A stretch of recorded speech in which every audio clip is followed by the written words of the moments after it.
Hey everybody, welcome to Learn Billiards. I'm Eddie Altman, your PBIA instructor. Today we're going to go over 3 extremely common scratch shots and how to avoid them. Alright, so here we are at the table and I'm going to demonstrate 3 extremely common scratch shots and how to avoid them. These shots come up every day when you're playing. I mean, it's just so many times, and I've seen so many people take it for granted, especially the easiest scratch shot there is, a straight in shot. People just go ahead and they hit the ball center, not hard enough to do a stun shot, or they do a follow shot, and the cue ball falls right in, they lose the game. So again, normally this is what I see a lot of people do.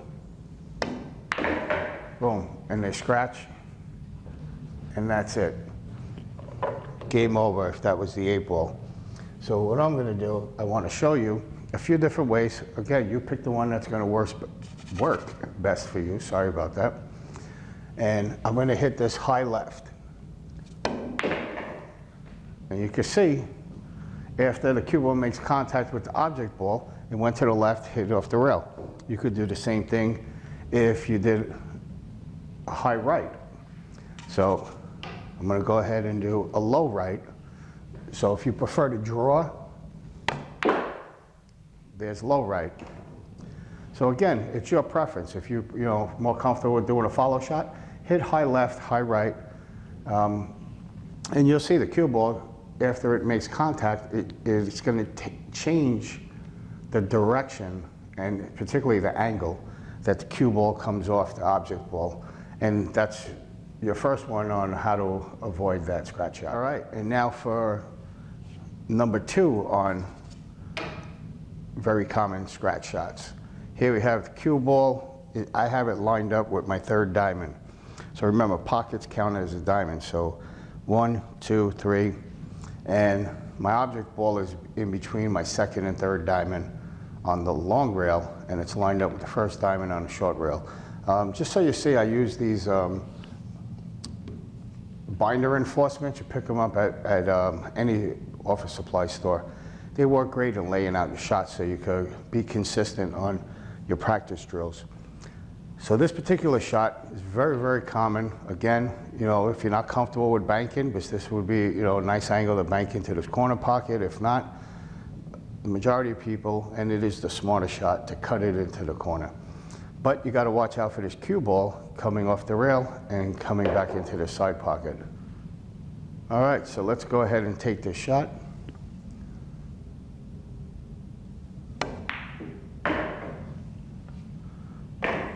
And that's what I was talking about on the scratch.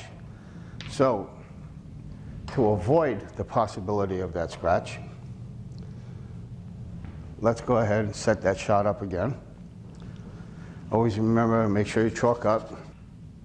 All right, so let's go ahead and take this shot. This time I'm gonna hit it with high left.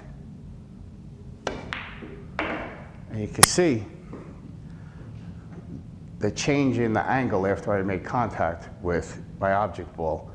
So I came off the object ball, hit my short rail, I came all the way down towards the opposite corner pocket with my cue ball. So that's a great way to avoid the scratch on that shot. And also you can use a low left draw, which will bring the cue ball down this angle over here along your long rail. So again, you gotta go with what is your preference, what you're comfortable with, whether it be a follow shot or a draw shot. I would think most people will go with a follow shot. It is an easier shot. All right, so here we are on shot number 3. Now if I go ahead and I just follow on this shot, watch where the cue ball is gonna come really close to. If not, it will sink right into the corner pocket. Now you can see how close I came to scratching on that shot.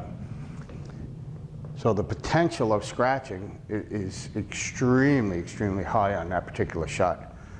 So, and I've moved that cue ball over a half diamond on that previous shot, just to show no matter where you are. Boom. All right, so you're seeing, the odds of me scratching, it's extremely high for this particular shot. And that was, again, with either hitting center or anything above center. My cue ball is going to want to go down to the corner pocket. So to play it in your favor, hit it low left, and you see how far away my cue ball came. I totally eliminated my danger zone. I don't want my cue ball to be bouncing around anywhere near that corner pocket. I mean, again, so let's say that was the 8 ball, and you took that shot and you scratched, game over. So why take that risk? I hope you enjoyed this video, and I just want to give everybody an update. I have a new website, learnbilliards.com. There'll be a link below in the description box. So please check it out. Let me know what you think. And if there's anything you'd like to see in future videos, please, again, leave it in a comment below, and I'll do my best to bring that to you. And anybody that would like to help and keep this channel up and running, I would greatly appreciate it. There'll be links below, and you can see what it's all about and how you can help out. So anything that I raise money-wise, I use that money to purchase more items to bring you product reviews. So again, everything I do, it's all the money's out of my pocket. So again, any help would be greatly appreciated. Thanks again, and I hope to see you real soon.